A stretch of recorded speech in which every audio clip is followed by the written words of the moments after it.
आइए शुरू करते हैं हमारी आज की कवर स्टोरी।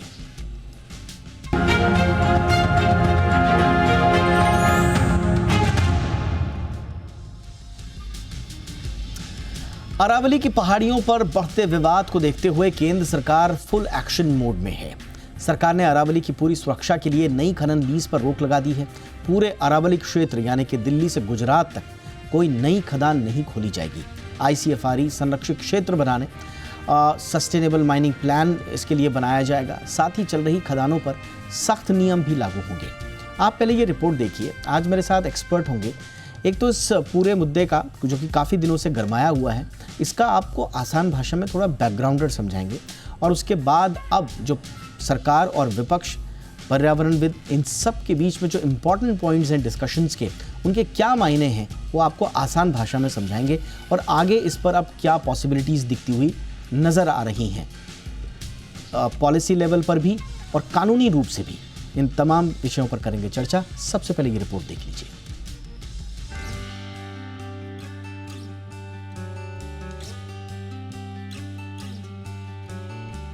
अरावली मामले में केंद्र सरकार पूरी तरह से एक्शन मोड में है। इस मामले के राई से पहाड़ बनने से पहले ही केंद्र सरकार हरकत में आई और उसने अरावली में किसी भी तरीके की नई खनन लीज पर रोक लगा दी। ये रोक दिल्ली से गुजरात तक लागू मानी जाएगी। इतना ही नहीं, सरकार ने अरावली मामले में संरक्षित क्षेत्र के विस्तार को लेकर भी आदेश जारी किया है।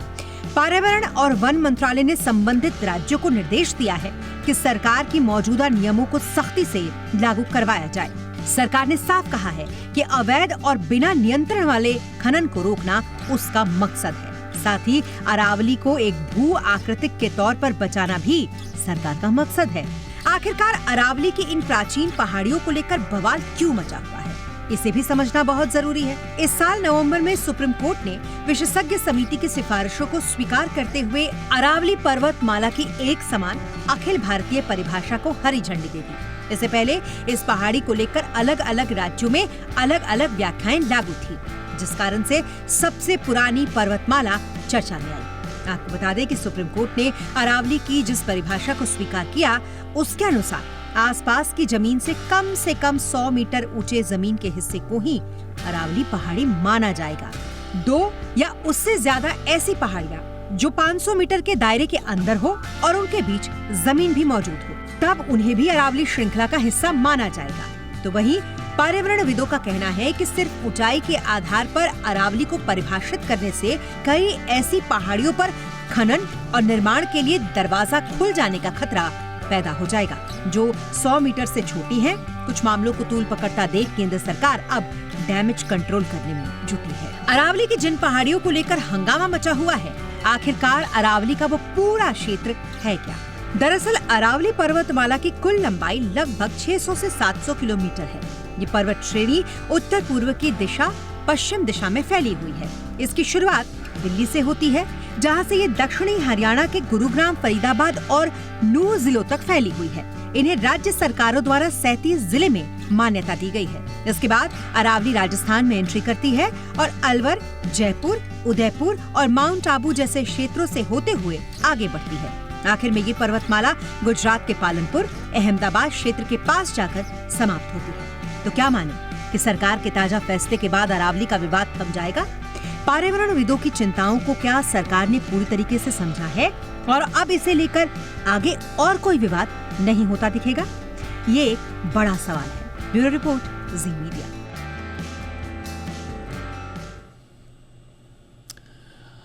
स्वागत करते हैं आज के खास मेहमानों का। हमारे साथ जुड़ रहे हैं professor NC Pant, senior geologist और पूर्व faculty member university of Delhi. Good evening sir, बहुत बहुत स्वागत है प्रोफेसर पंत आपका हमारे शो पे। हमारे साथ हैं अभिनव राज जी, जाने माने पर्यावरणविद हैं। अभिनव, बहुत बहुत स्वागत है, गुड इवनिंग। हमारे साथ हैं आशुतोष श्रीवास्तव, जाने माने एडवोकेट सुप्रीम कोर्ट के। बहुत बहुत स्वागत है आशुतोष जी, आपका भी गुड इवनिंग। प्रोफेसर पंत, आपसे ही चर्चा की शुरुआत कर रहे हैं और हम लगातार इस मुद्दे पर जो मुखर पर्यावरणविद हैं और विपक्ष के नेता हैं, वो उसे लगातार डिस्ट्रक्टिव बता रहे हैं। एनवायरमेंटल और पब्लिक हेल्थ के कॉन्सिक्वेंसेस इस बहुत देखने को मिलेंगे। लेकिन अब जो गवर्नमेंट कह रही है कि साहब हम माइनिंग पूरी तरह से प्रतिबंधित क्षेत्र में करेंगे और बाकी जो कदम उठाने की बात कही जा रही है, ग्रीन जोन्स, क्या आप सरकार के तर्क से सहमत हैं सर? दीपक जी, आपके सवाल का जवाब देने से पहले मैं कुछ और कहना चाहूँगा। जी सर। वो अरावली की डेफिनेशन को लेके है बेसिकली, और मैं इसको पर्यावरण या किसी और संदर्भ में नहीं डिस्कस करना चाहता। देखिए, पहाड़ क्या होते हैं? पहाड़ या पहाड़ रेंज जो हैं, वो उनकी ज्योग्राफिक या जियोलॉजिकल डेफिनेशन होती है। और जो पहाड़ की डेफिनेशन है वो जियोलॉजिकल डेफिनेशन है, उसमें ये है कि वो उनमें कुछ समता होनी चाहिए, कुछ एक दूसरे से जुड़ाव होना चाहिए, और उनका ओरिजिन एक जनरली एक होना चाहिए। पहाड़ माउंटेन रेंज उसको कहते हैं, और 2-3 तरह के माउंटेन्स के ओरिजिन के तरीके हैं, उनकी डिस्कस करने की ज़रूरत नहीं है। तो जो अरावली है वो अरावली दिल्ली बेल्ट है बेसिकली। उसमें अरावली की रॉक्स हैं, अरावली एज की रॉक्स है जो कि पुरानी है, और उससे रिलेटिवली यंगर दिल्ली ग्रुप की रॉक्स है। 700 किलोमीटर लंबाई है करीब करीब। तो इस संदर्भ में पहाड़ जितना हमें ऊपर नज़र आता है, इसी तरह से उसका रूट भी है। तो पहाड़ दोनों तरफ है, मतलब ऊपर जो हम देख रहे हैं सतह के ऊपर, और नीचे भी है। इस संदर्भ में इसकी परिभाषा हाइट के टर्म्स में डिफाइन करना साइंटिफिकली या जियोलॉजिकली बहुत सही नहीं होगा। तो जो एक थोड़ी बहुत जो चर्चा का विषय है उसके बारे में मैं ये कहना चाहूँगा। ठीक। एक फोल्ड माउंटेन बेल्ट है जिसमें छोटे बड़े सभी पहाड़ उसका एक हिस्सा है ना। दूसरी बात जो है, जो हम बात करते हैं जिसमें माइनिंग का मुद्दा काफ़ी ज़्यादा हो रहा है, बट जैसे दिल्ली एनसीआर का इलाका है जहाँ ये रेंज इंडो गंजेटिक प्लेन के नीचे जा रही है, वहाँ पर माइनिंग का मुद्दा इतना वो नहीं है, जबकि अर्बनाइजेशन का इशू जो है वो इससे ज़्यादा रिलेटेड है। यानी कि शहरीकरण के ऊपर होता है तो उससे असर हो सकता है। इन मुद्दों के बीच में यदि अगर हम सुप्रीम कोर्ट का जजमेंट पूरी तरह से देखें, पूरी तरह से, तो उसमें जो चीज़ें हैं कि पूरा कॉम्प्रिहेंसिव प्लान अगर बनाया जाए, तो जो मुद्दे हैं रिचार्ज के, जो मुद्दे हैं पॉल्यूशन के, वो सारे के सारे समावेश किए जा सकते हैं। मगर उसके लिए समस्या है कि जो प्लान है उसका इम्प्लीमेंटेशन हो रहा है कि नहीं। यानी कि जो कॉम्प्रिहेंसिव प्लान डिज़ाइन किया जा रहा है वो साइंटिफिक है, पहली बात है, और दूसरी बात उसका इम्प्लीमेंटेशन हो पा रहा है। तो अगर हम इलीगल माइनिंग को हटा दें या ख़त्म कर दें, तो विद सस्टेनेबल माइनिंग इसको सस्टेन किया जा सकता है। Okay, alright.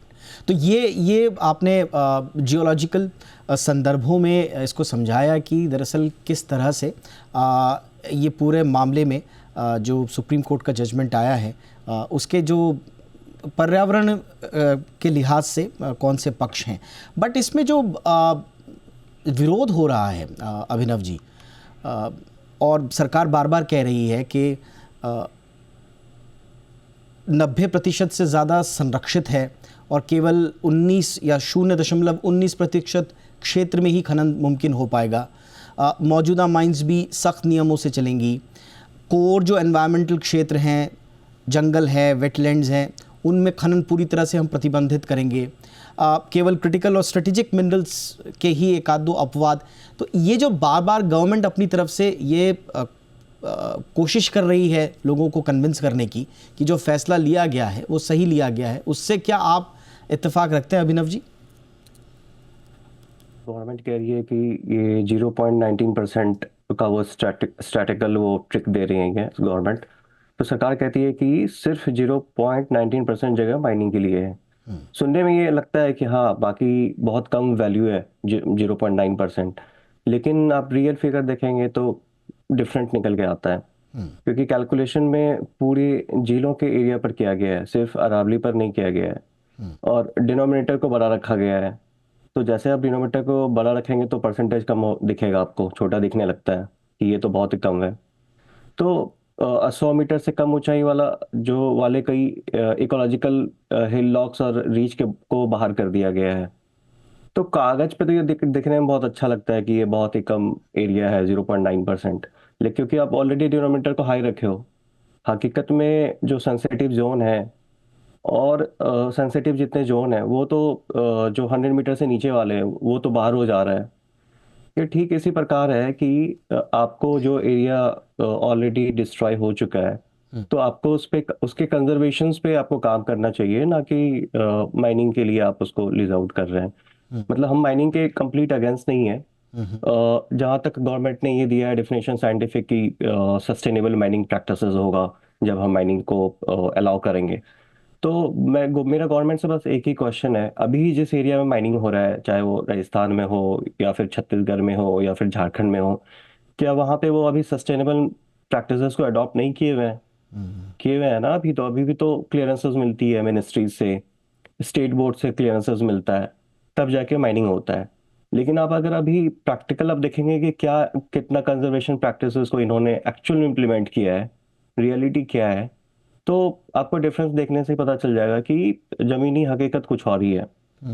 बट एक तर्क जो अभिनव बार बार दिया जाता है कि पहले से ही अवैध खनन वहां पर एक बड़ा मसला था। बिल्कुल। अब अगर टोटल, और ये इस वजह से था संभवतः क्योंकि वो टोटल बैन में था।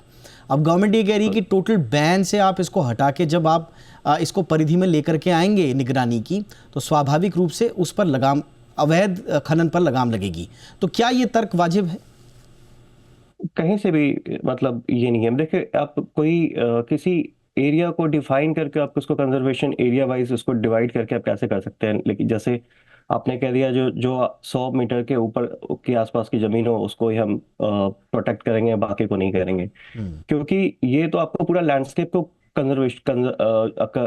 कंजर्व करना पड़ेगा। ऐसा थोड़ी है कि आप सर्टन एरिया को करें और बाकी को छोड़ दें। पैचेस में आप कंजर्वेशन प्रैक्टिस उसको अडॉप्ट नहीं कर सकते हैं ना। आपको तो उस पूरे कंटूर पूरे एरिया को आपको डिक्लेयर करना पड़ेगा जो सेंसिटिव जोन है। All right. थोड़ा सा आशुतोष जी के पास चलते हैं। आशुतोष जी, इसके कानूनी पक्ष क्या है, अभी स्टेटस क्या है सर इसका, और आगे जो गवर्नमेंट तैयारी कर रही है या जो विपक्षी लोग हैं या जो पर्यावरणविद हैं इस मसले को लेकर कोर्ट में, अब आगे इसकी कानूनी रूप में ये लड़ाई कैसे आगे बढ़ेगी? आशुतोष जी। देखिए, पहले तो मैं बताऊं कि ये जो पूरा मामला है ये अभी का नहीं है, ये पुराना 1985 का मामला है। अगर आप देखेंगे तो K C Mehta versus union of India 1985 में फाइल किया गया था, और बाद में इसमें कुछ ऐड किए गए थे, कुछ एक और केस ऐड हुआ था 90s में, और ये मामला काफी टाइम से पेंडिंग था सुप्रीम कोर्ट में, और सुप्रीम कोर्ट ने टाइम टू टाइम इस पे हियरिंग किया है। और 2002 में भी कुछ डेवलपमेंट हुआ था जहाँ पे जो है हरियाणा में पूरी तरह से माइनिंग को बंद किया गया था, और बाद में जो है डेफिनेशन जो है राजस्थान से आया था, राजस्थान स्टेट से, जो 100 मीटर की बात जो हुई थी, 100 मीटर के जो या उसके ऊपर के जितने भी जो हिल्स हैं उसको अरावली में जो है काउंट किया जाए। उस समय हालांकि इसको नहीं मंजूरी मिल पाई थी, लेकिन बाद में सुप्रीम कोर्ट ने इसको देखते हुए जो अभी 20 नवंबर को जो ऑर्डर किया है उसमें इसको कंसिडर किया गया है इस डेफिनेशन को। और मुझे लगता है कि कहीं ना कहीं स्ट्रक्चर्स की तो शुरुआत हुई है और ये बहुत जरूरी है। और ऐसा नहीं है कि 100 मीटर की बात है, उसके आसपास जो 5 किलोमीटर यानी 500 मीटर का जितना भी एरिया है उसमें पूरी तरीके से जो है माइनिंग को बंद किया गया है कंप्लीटली। और जहाँ पे अभी चल भी रहा है जो माइनिंग, इनके अलावा, इन एरियाज के अलावा, उसमें भी उनको बहुत सारे क्लियरेंसेस लेने हैं। और मुझे लगता है कि इन्वायरमेंट को प्रोटेक्ट करने के लिए अभी हाई टाइम हो चुका था, और ये डिसीजन जो है कहीं ना कहीं जो पोल्यूशन हम बढ़ता हुआ जो देख रहे हैं, जो इश्यूज हम लोगों को नजर आ रहा है इवन दिल्ली एनसीआर में और बहुत सारी ऐसी जगहों पे, कहीं ना कहीं थोड़ा सा लगाम जरूर लगेगा।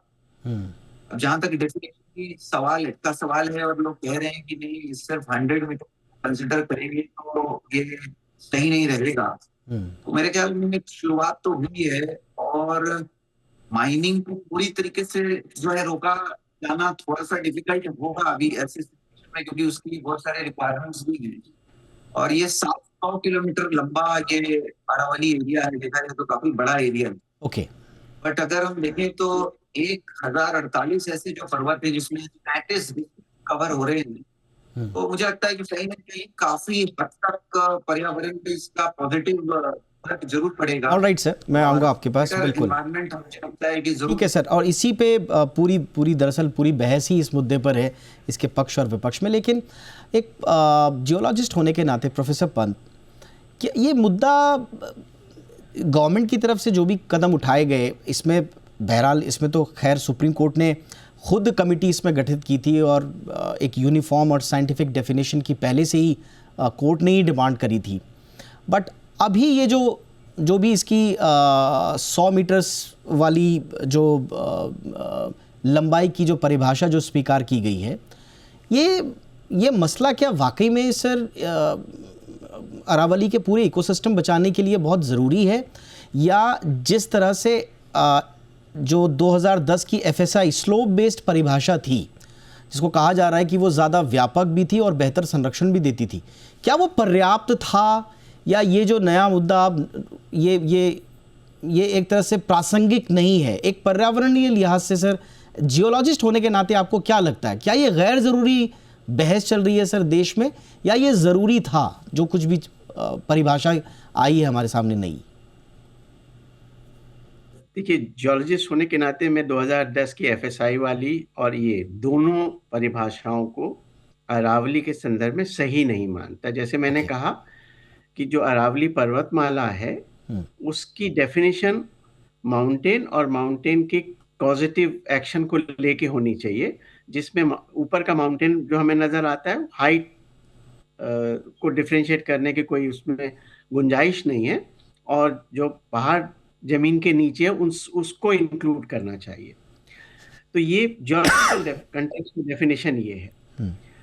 मगर जो माइनिंग या जो एनवायरनमेंट या इकोलॉजी रिलेटेड डैमेजेस हैं, वो आप एक बड़ा ध्यान रखिए कि ये यूनिफॉर्म नहीं है, यानी डिफरेंट एरियाज में डिफरेंट कंटेक्स्ट में अलग अलग तरह से नुकसान हो सकते हैं। तो 700 किलोमीटर लंबी माउंटेन रेंज में एक तरह का माइनिंग प्लान या एक तरह का सॉल्यूशन वर्कआउट नहीं करेगा। तो डिफरेंट डोमेन्स में एक कॉम्प्रिहेंसिव या मैप करके, जो कि सुप्रीम कोर्ट के जजमेंट में है, एक कॉम्प्रिहेंसिव मैप करने की और plan sustainable mining plan evolve करने की बात कही है। तो देयर आर टू थिंग्स कि क्या आप माइनिंग बिल्कुल ही बंद कर दें या जरूरत नहीं है, या क्या वो किया जा सकता है। हमारे देश की आज की जो परिस्थिति है उसमें वो संभव नहीं है। मतलब हम वो अफोर्ड नहीं कर सकते, क्योंकि कई क्रिटिकल मिनरल्स हैं, स्पेशली राजस्थान के क्षेत्र में, जिनकी हमें जरूरत है। तो वो हम बिल्कुल बंद नहीं कर सकते। आवश्यकता इस चीज की है कि हम इसको मिनिमम डैमेज के कंटेक्स्ट में करें। माइनिंग तो थोड़ा बहुत एनवायरमेंटल डैमेज तो होता ही है, बट उसको इस तरीके से करें कि हम रिक्लेम अच्छी तरह से कर सकें और इलीगल माइनिंग को रोक सकें। But sir professor Pant, professor Pant, एक मेरा सीधा सा सवाल है। जो ये कहा जा रहा है कि कोर और जो इनवायोलेट जोन जो है, जंगल है, वेटलैंड्स है, वाइल्ड लाइफ एरिया है, यहाँ गवर्नमेंट बार बार एम्फेसाइज कर रही है कि यहाँ पर खनन पूरी तरह से बैन होगा। इस पर यकीन क्यों नहीं हो रहा है विपक्ष को या पर्यावरणविदों को? कारण है क्योंकि उस पे खनन तो रोका, इनवायलेट एरियाज हैं जो डिफाइन किए हैं, जिसपे वो है। उसमें एक्सेप्शन है जो जी। सर आपके ना नेटवर्क में थोड़ा इशू आ रहा है, मैं टीम से कहूँगा कि ये इशू को ठीक करें। सेम सवाल के साथ मैं अभिनव आपके पास आ रहा हूँ। अभिनव, क्या ऐसी वजह है कि वैज्ञानिक आधार बता रही है गवर्नमेंट कि भाई वैज्ञानिक आधार, लोकल रिलीफ से 100 मीटर ऊंचाई से ट्रांसपेरेंसी आएगी, ऑब्जेक्टिविटी आएगी, डेवलपमेंट का और एनवायरनमेंट का संतुलन बना रहेगा, क्रिटिकल मिनरल्स की जो हमारी ज़रूरत है उसके लिए भी ये ज़रूरी है। और जो मैं कह रहा हूँ बार बार कि कोर और इनवायलेट जोन जो है वो उसमें पूरी तरह से खनन बैन पर एम्फेसाइज कर रही है गवर्नमेंट। पर्यावरणविदों को इस पर क्यों एतबार नहीं है सरकार के इस आश्वासन पर? देखिए, सबसे पहले अरावली जो है सिर्फ पहाड़ नहीं है, ये बेसिकली नॉर्थ इंडिया का इकोलॉजिकल सील्ड इसको कह सकते हैं, जो कि ग्राउंड वाटर रिचार्ज में हेल्प करता है, डिजर्टिफिकेशन को रोकता है। इनफैक्ट ये पॉल्यूशन और हीट कम करने में भी इसका काम अरावली का बहुत बड़ा रोल है, स्पेशली दिल्ली एनसीआर के रीजन में। और ये पॉलिसी जो गवर्नमेंट ने बनाया है ना, ये पॉलिसी का फोकस माइनिंग है, मतलब प्रोटेक्शन होना चाहिए। इस पॉलिसी का फोकस ये होना चाहिए, माइनिंग सेंट्रिक ना होके प्रोटेक्शन सेंट्रिक होना चाहिए। पहले आप इसको जैसे आपने 100 मीटर रूल से आपने पूछा कि 100 मीटर रूल प्रॉब्लमेटिक क्यों दिख रहा है लोगों को, तो ये बेसिकली एक डेल्यूजन क्रिएट करता है। नेचर, मैंने पहले भी अभी भी कहा था कि नेचर कंटूर लाइन नहीं मानता है। लोअर स्लोप्स, फुट हिल कॉरिडोर्स भी काम करते हैं अगर आप पूरा एक इकोसिस्टम की बात करें, तो उनकी प्रोटेक्शन को आप श्रिंक कर रहे हैं। जहाँ तक माइनिंग की बात है, तो माइनिंग सस्टेनेबल माइनिंग की टर्म्स लेके आए हैं। माइनिंग अभी भी जो हो रहा है उसमें भी मिनिस्ट्री परमिशन दे रही है माइनिंग्स के लिए, या स्टेट जो ऑथोरिटीज है स्टेट में, पॉल्यूशन कंट्रोल बोर्ड या इन्वायरमेंटल मिनिस्ट्रीज है, वो परमिशन देती है। या ये एक प्रॉपर EIA रिपोर्ट होता है और उस बेसिस पे माइनिंग होता है। उस EIA रिपोर्ट में भी कंजर्वेशन मेजर्स होते हैं कि आपको क्या क्या प्रैक्टिसेस करना है, क्या क्या मेजर्स लेना है माइनिंग करने के लिए, लेकिन वो इम्प्लीमेंट नहीं हो रहा है। अभी जो एग्जिस्टिंग आप देखें कितना इलीगल माइनिंग हो रहा है, जहाँ पे माइनिंग हो रहा है वो प्रॉपर मॉनिटर नहीं हो रहा है, पॉल्यूशन कंट्रोल बोर्ड इनकैपेबल है ये मॉनिटरिंग करने में।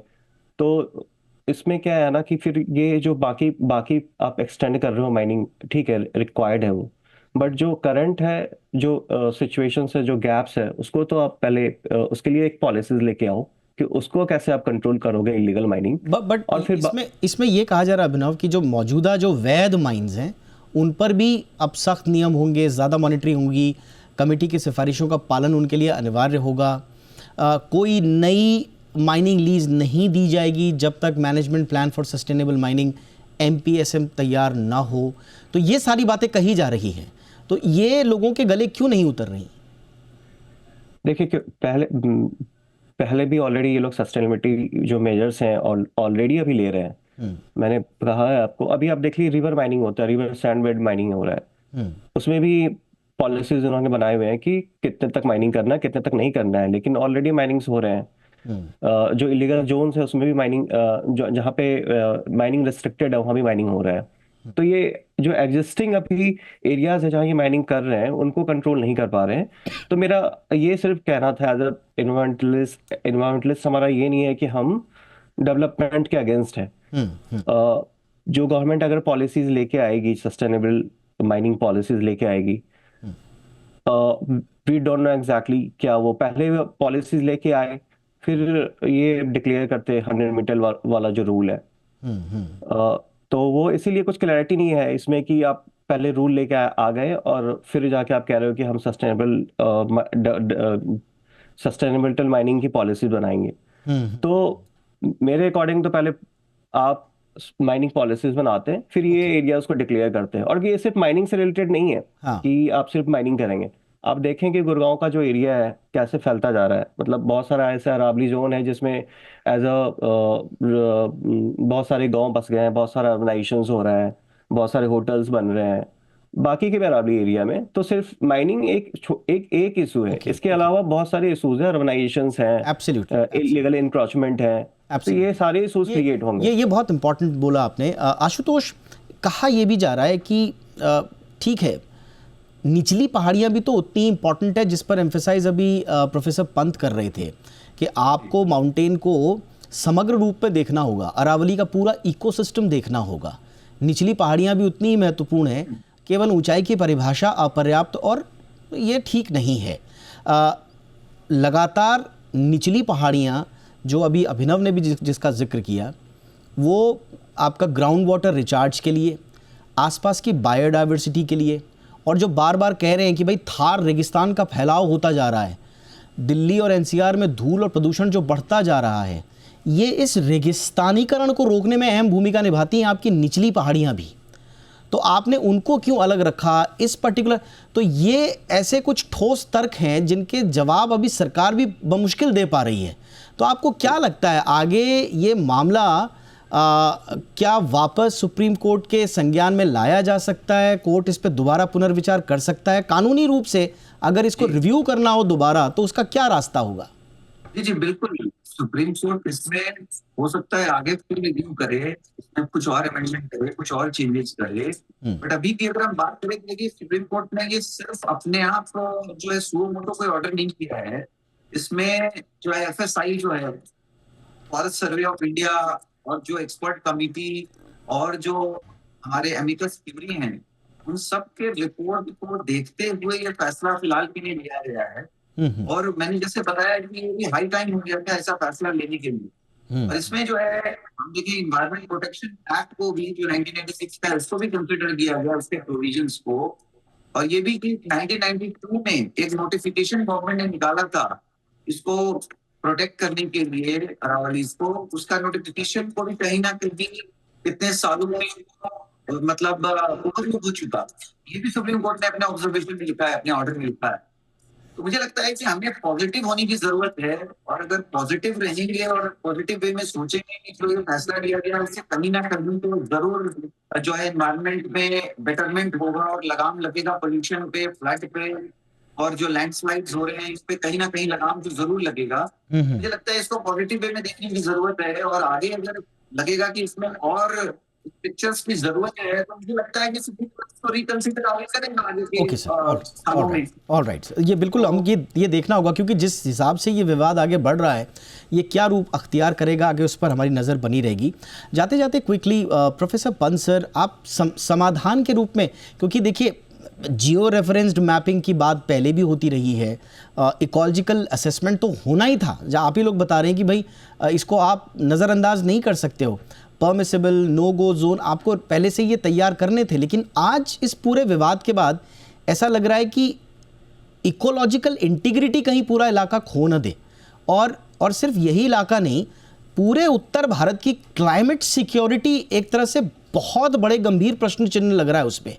तो फिर समाधान क्या हो सर? दूसरी तरफ हमें विकास का भी हमें मसला देखना है, तो समाधान क्या हो सकता है सर? बहुत बहुत अच्छा सवाल आपने पूछा, और इससे पहले मैं आपके जवाब दूं, एक छोटी सी बात कहूंगा। हाँ जी। कि आप देखिए जो पार्टीज हैं ऑपोजिशन और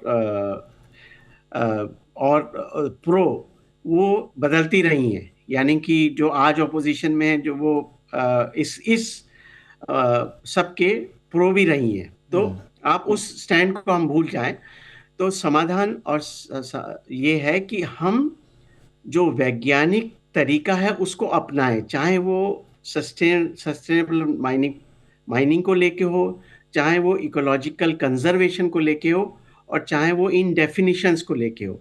यदि हम वो करेंगे तो आप देखिए आधी समस्या खत्म हो जाएंगी। सुप्रीम कोर्ट का जजमेंट एक्चुअली कई मामलों में बहुत अच्छा भी है, उन्होंने बहुत सारी चीज़ें बड़े तरीके से इसको ये फाइनलिटी नहीं है, ये एक स्टेज है जिस पे अभी रुका है, और इसके बाद इसको और इवॉल्व होना है।